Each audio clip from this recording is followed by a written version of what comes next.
कोलकाता।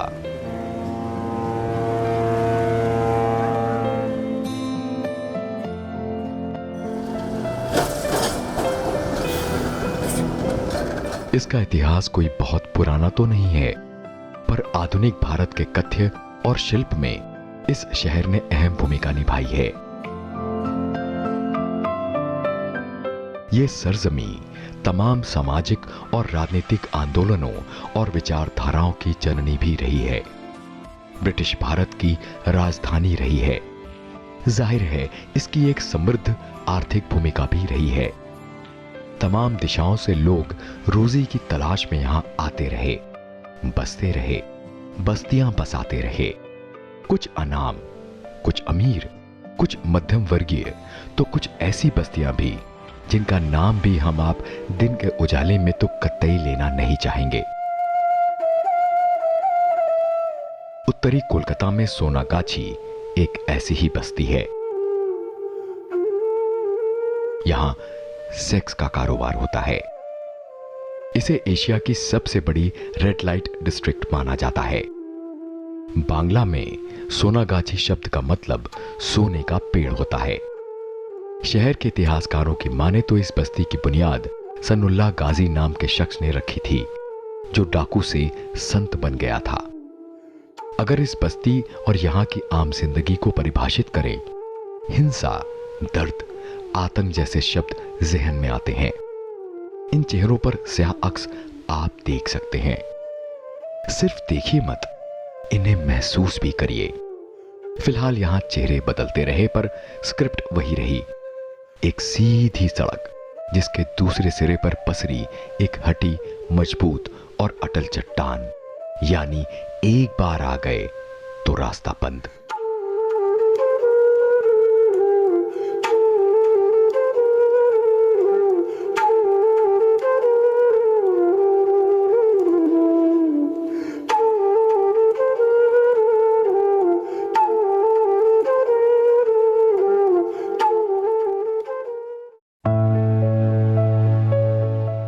सीधे कहानी पर आते हैं। देह व्यापार यहां कब से हो रहा है, इसकी कोई पुख्ता तारीख तो हमें नहीं मिली, पर उजाले के कोपल कब फूटे वो जरूर पता चला।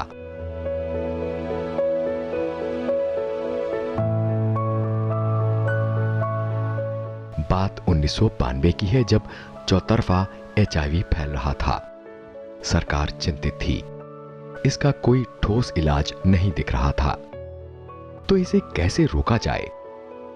इसके प्रसार का एक बड़ा जरिया देह व्यापार था। तो केंद्र सरकार ने all India institute of public hygiene and health की एक टीम इसी बरस फरवरी में सोनागाछी भेजी। इस टीम के सदर थे डॉक्टर समरजीत जाना। इनका मैंडेट साफ था, सोनागाछी में एविडेंस बेस्ड स्टडी के आधार पर HIV के वायरस का पता लगाना। किसी को उम्मीद नहीं थी कि यह काम हो पाएगा। वक्त कठिन था। कमर्शियल सेक्स वर्कर्स यानी यौन कर्मी सहज सहयोग करने के लिए कतई तैयार नहीं थे, और उनके पास इसके जायज कारण भी थे, जैसे हमेशा पसरी गरीबी, किसी और कमाई लायक हुनर का ना होना। इनमें से 61% यौनकर्मी परित्यक्ता थीं। 40% यौनकर्मियों के बच्चे थे। ये ज्यादातर ग्रामीण इलाकों से आई थीं, और इनके पास इसके अलावा कोई विकल्प नहीं था। 4 महीने लगे थे डॉक्टर जाना को अपनी बात इन तक पहुंचाने में। तब कहीं जाकर मई में काम शुरू हो पाया। रिपोर्ट चौंकाने वाली थी।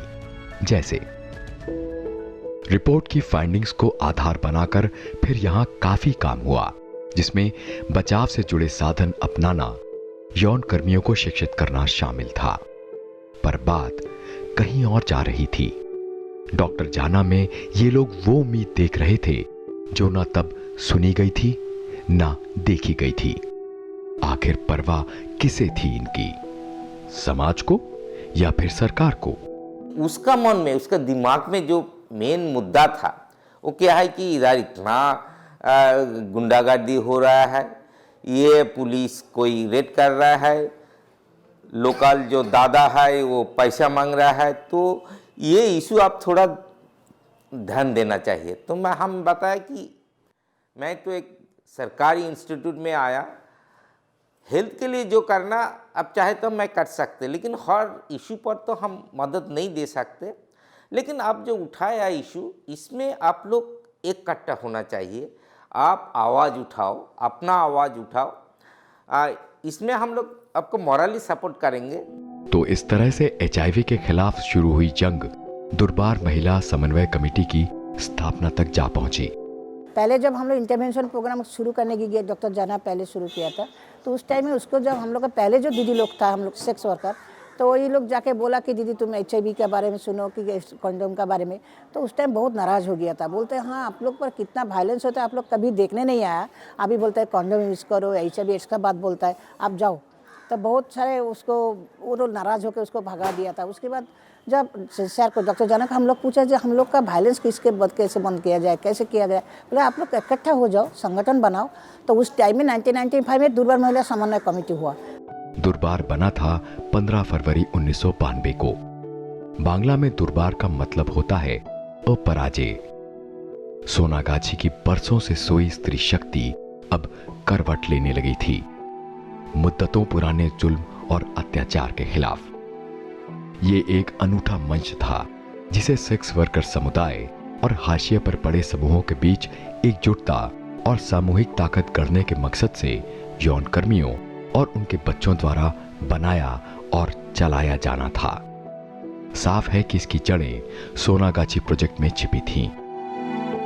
उस बार दुर्बार महिला समन्वय कमेटी नहीं बना था, उषा बैंक भी नहीं बना था। उस टाइम में तो सबको कोई मजबूरी था ना कि हम लोग को यहीं पर रहना है, तो जो हुलीगैंड है जिससे सबको हम लोग को बात कहना पड़ता था उसका साथ में, वो जो बोलता था वो सुनना भी पड़ता था। लेकिन अभी जब दुर्बार महिला समन्वय कमेटी बना था वो सब तो पूरा कायम कर लिया ना लड़के लोग।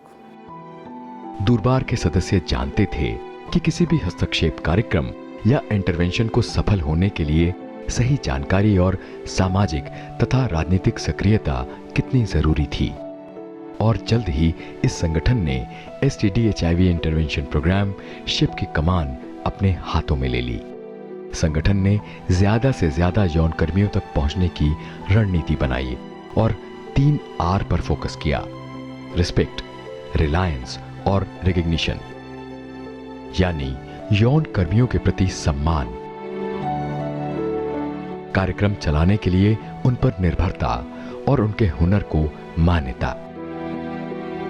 तो इस तरह सेहत और बीमारियों को लेकर इस समाज में जागरूकता तो आई, पर क्या इतना काफी था? सबसे बड़ी खलिश दूर करना तो अभी बाकी था।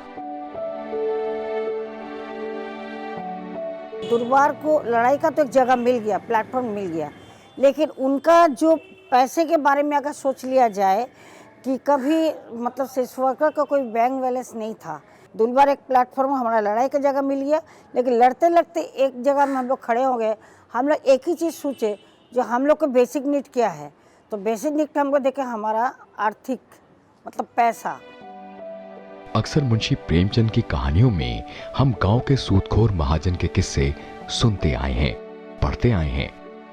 90 के शुरुआती दशक में इस रेड लाइट इलाके में भी ये बीमारी बेहद गहरी पसरी थी। यहाँ के यौन कर्मियों के जीवन का बदबूदार बज बजाता हिस्सा थी। ये सुरसा के मुंह की तरह थी जो इन लोगों की सारी गाढ़ी कमाई ली जाती थी, और निरक्षरता इनका कर्ज के जाल से निकलना असंभव बना देती थी। सबसे कम जो इंटरेस्ट है ने 300% पर एनम, हर साल के 300 शतांश सिर्फ इंटरेस्ट है। तो इतना अब तो एक टाइम लेते तो हर 4, 5, 10 साल वो इंटरेस्ट दे ही ख़त्म हो जाते, तो कोई लाइफ ख़त्म, कोई है वो लाइफ ही दे रहा है। तो उसी टाइम बताया कि नहीं, आपके लिए ये होना चाहिए कि आप जो पैसा तो रोजगार करें तो आप एक कोऑपरेटिव बनाए। उसी टाइम तो कोऑपरेटिव का कंसेप्ट इधर कुछ नहीं थे, लिखाई पढ़ाई भी नहीं थे, तो एकदम अनपढ़ 90% सेक्स वर्कर इलिटरेट थे। इन्होंने फिर अपनी व्यथा डॉक्टर जाना के सामने रखी। एक कहावत है कि पत्थर पर दूब जामी, यानी ऐसा काम हो जाना जिसे असंभव माना जाता हो। एक बार फिर डॉक्टर जाना की सदारत में ये लोग दिलों में हौसले लिए चल पड़े। और था भी क्या इनके पास, पर कहते हैं ना कि हिम्मते मर्दा तो मददे खुदा। जून 21, 1995 को Usha multipurpose cooperative society limited यानी ऊषा वजूद में आई, पर इसके लिए भी इस टीम को काफी जद्दोजहद करनी पड़ी थी। ये वाकया डॉक्टर जाना से ही सुनिए। वेस्ट बंगाल में जो कोऑपरेटिव एक्ट में थे उसमें एक क्लॉज थी कि one have to have good moral character. ये लेकर करीब करीब 6 महीने वो लोग बहुत चर्चा हुआ, बहुत तब भी वो लोग बाद में उसका जो कोऑपरेटिव मिनिस्टर थे वो असेंबली में जाकर वो क्लॉज घटा दिया, उसके बाद रजिस्टर्ड हुआ। लेकिन नेक्स्ट जो चैलेंज आया वो सब मनी लेंडर से पास, क्योंकि उसका तो बहुत सारा, आप देखिए अभी 20-25 करोड़ से भी ज़्यादा लेन देन हो रहा है, उसका पैसा किधर जाते, वो मनी लेंडर, वो तो समझ किया। तो एक टाइम अभी इसी माफिक मेरा जो ऑल इंडिया इंस्टीट्यूट में मेरा डिपार्टमेंट में वही कुछ काम कर रहा है, नहीं देखा कि कुछ टाइम बाद शाम का आफ्टर लंच एक इंसान उसमें घुस गया आकर। उसी टाइम तो इतना सिक्योरिटी इशू कुछ नहीं थे 97-98 में। तो आकर ने मेरे सामने खड़ा होकर बोले, डॉक्टर साहब, बोले क्या? नहीं, आप तो अच्छा डॉक्टर साहब है, उधर जो आप क्लिनिक खुला सही काम किया। मुझे ठीक है, तो लेकिन आप ये इशू में क्यों घुसा? मुझे कौन इशू पे? नहीं, आप सब पैसा इकट्ठा कर रहा है कि सब कोऑपरेटिव, ये तो आपका काम नहीं है। मैं थोड़ा गुस्सा है, मेरा काम किया होगा कि नहीं, आप कौन है मुझे बताने के लिए? हम बोले कि ये मेरा इंस्टीट्यूट है, मेरा काम सही की गलत वो मेरा सरकार है, मेरा सुपरवाइजर है, वो बताएंगे, आप कौन है? तो 1-2 मिनट इतना बात थोड़ा चौड़ा होने के बाद ना open up the rifle, put in mic, हाँ वो बताए कि आप दूसरा दिन वो रेड लाइट में जाएंगे तो आपका लाइफ खत्म हो जाएगा। तो इस तरह ऊषा कोऑपरेटिव की शुरुआत सेक्स वर्कर्स के पेशे और चरित्र के बारे में मुख्य धारा में पसरे पूर्वाग्रहों के खिलाफ संघर्ष से हुई। यौन कर्मियों के अनैतिक चरित्र या इमोरल कैरेक्टर के बारे में उठाए गए मुद्दों के कारण ऊषा को चरम प्रतिरोध का सामना करना पड़ा था। इस प्रतिरोध के बावजूद डीएमएससी यानी दुर्बार, डॉक्टर जाना और यौन कर्मियों की मजबूत आवाजों की बदौलत स्थानीय सरकार को पश्चिम बंगाल राज्य सरकारी अधिनियम 1983 नियम 14 में संशोधन कर सहकारिता की सूची में सेक्स कार्य को शामिल किया गया।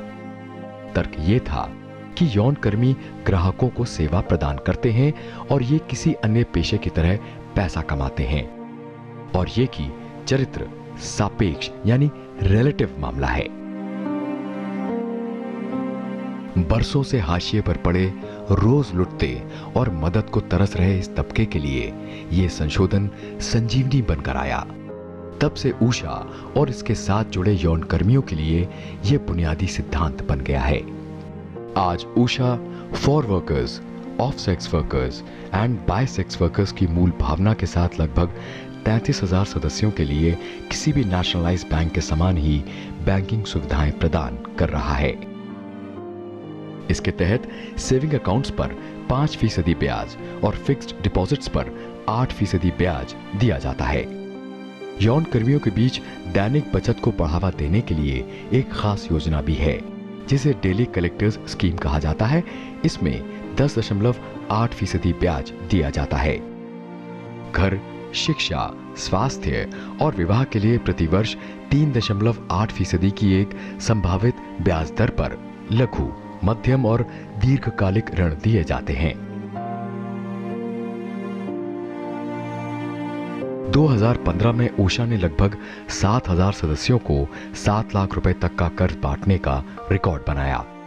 खुशी की बात तो यह है कि इनमें 40% ऋण शिक्षा के लिए थे।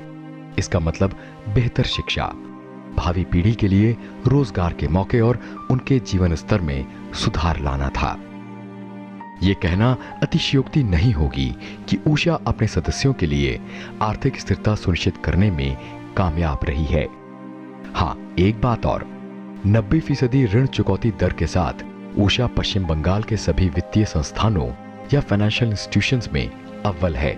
इसका मतलब यह है कि अगर बैंक 100 रुपए ऋण देता है तो कम से कम 90 रुपए वापस आते हैं।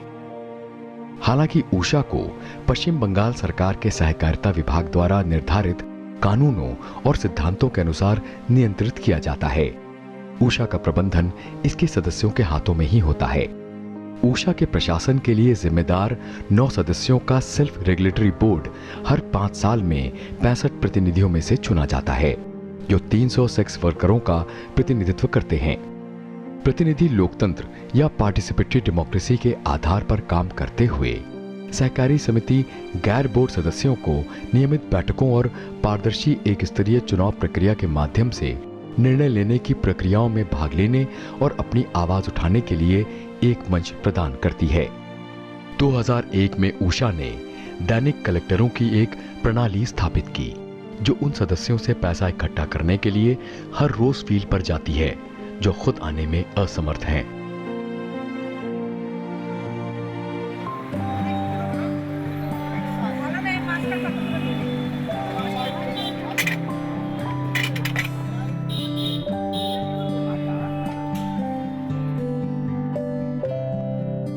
मिलते हैं काजल बोस से।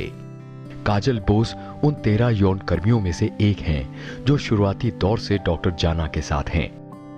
इनको अंदाजा था कि ये अनूठी पहल न सिर्फ इनके लिए बल्कि उससे कहीं ज्यादा इस धंधे में बदकिस्मती से आ फंसी उन औरतों और उनके बच्चों के लिए भी अकेली उम्मीद थी।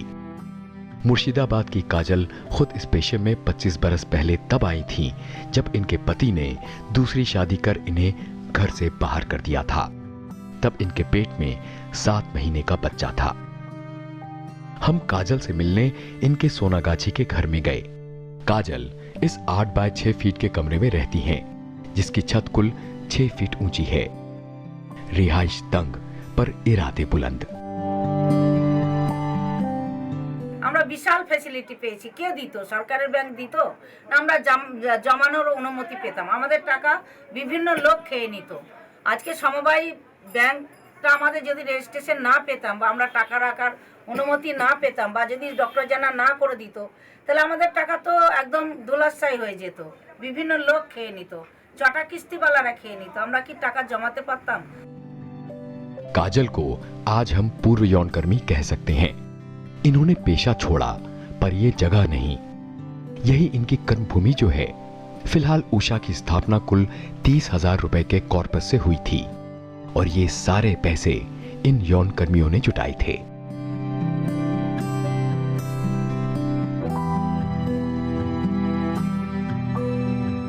बैंक से मिले लोन से इन यौन कर्मियों ने मकान बनवाए, कर्ज उतारे, बच्चों की शादियां की, छोटे मोटे व्यापार शुरू किए, अपने बुढ़ापे में वित्तीय सुरक्षा का इंतजाम किया।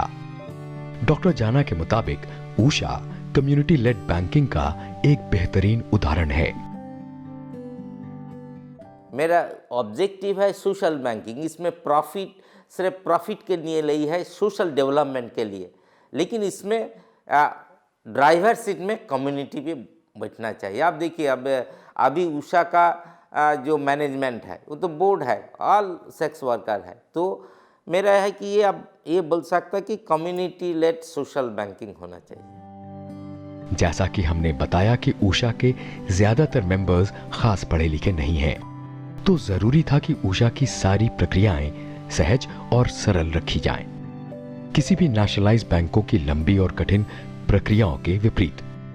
तो ज्यादातर मेंबर्स अपने दोस्तों को नॉमिनेट करते हैं और इस प्रकार उषा को एक दोस्ताना माहौल में चलाया जाता है।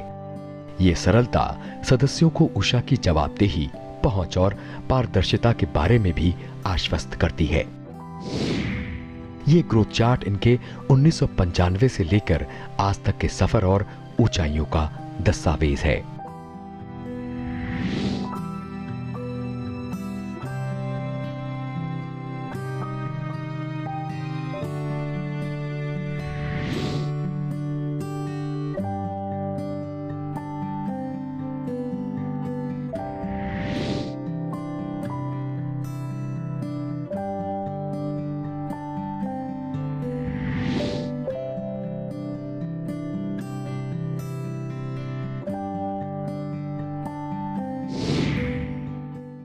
चलिए एक नजर डालते हैं उषा की आज की स्थिति पर।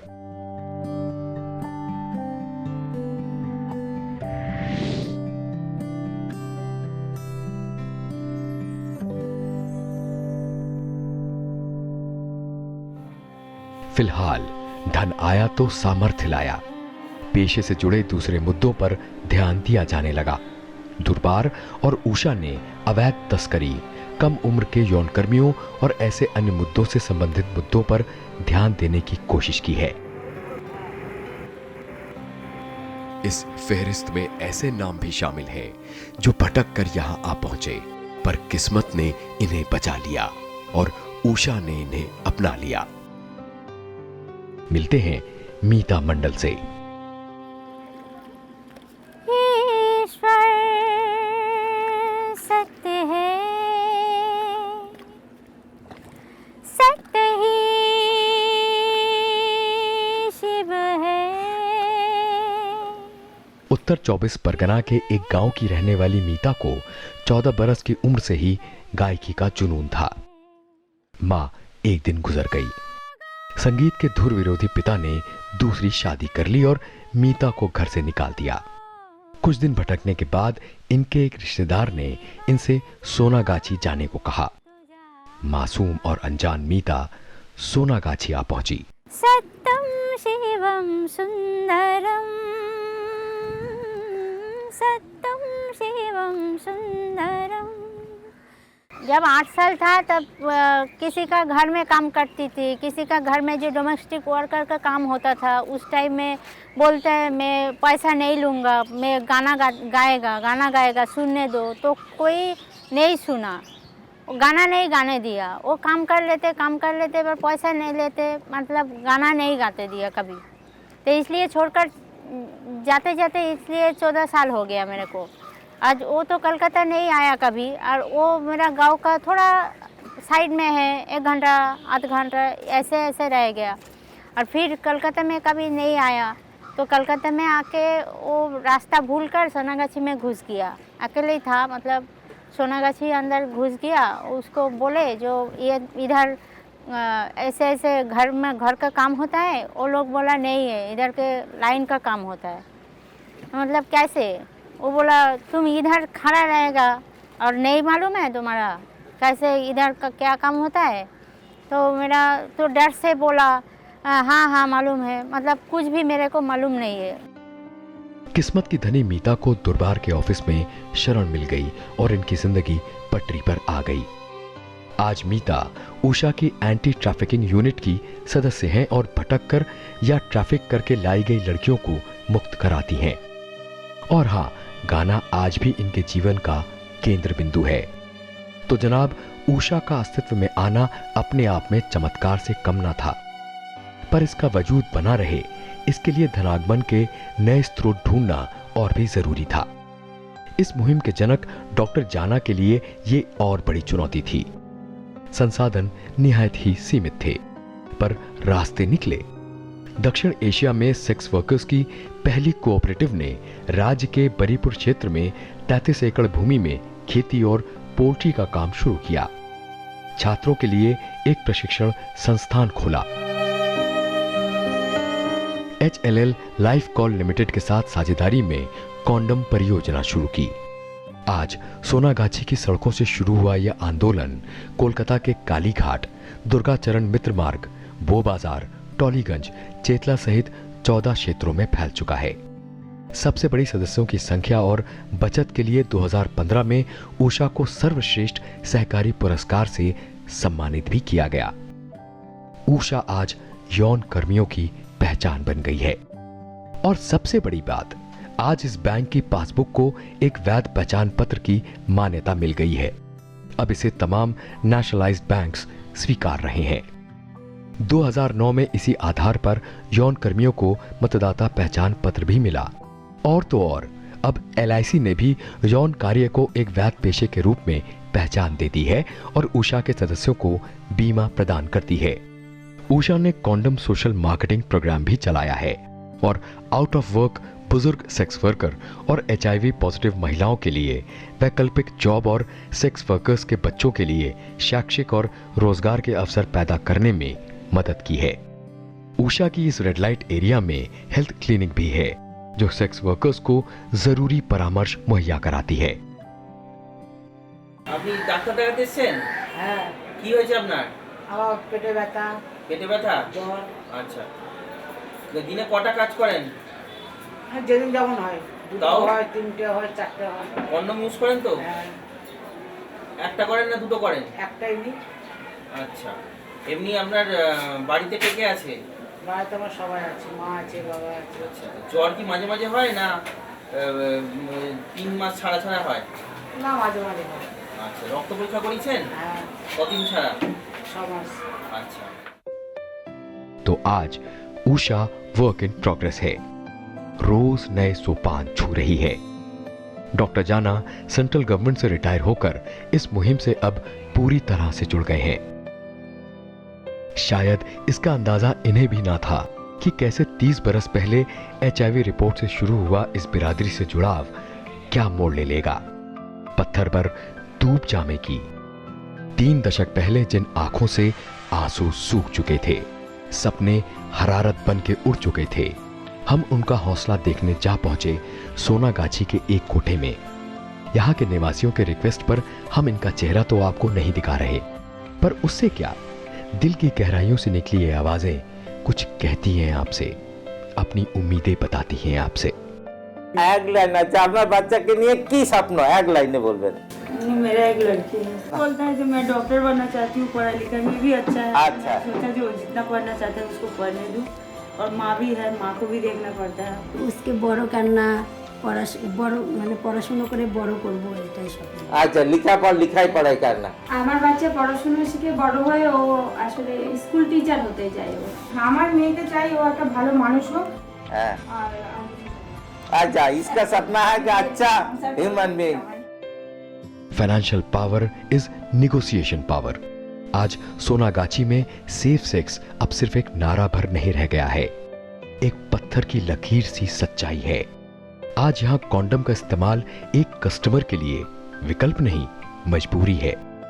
तो ये कहानी तो ऐसी है जिसमें फुल स्टॉप या कॉमा का स्कोप तो अभी फिलहाल दूर दूर तक नहीं दिख रहा।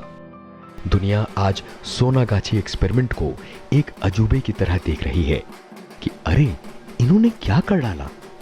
समाज, महाजन और मस्तानों के बावजूद ये इबारत लिख डाली।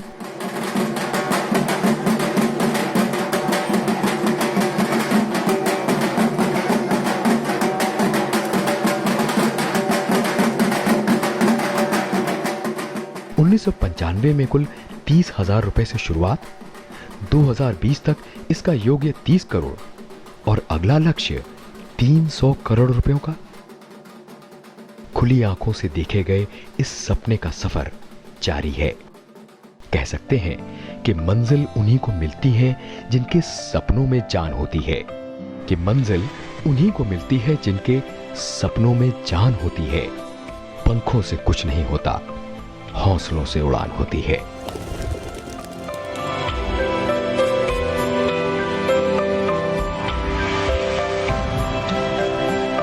डॉक्टर जाना और सोनागाछी की इन सबलाओं ने इसे हर मायने में सच साबित किया है।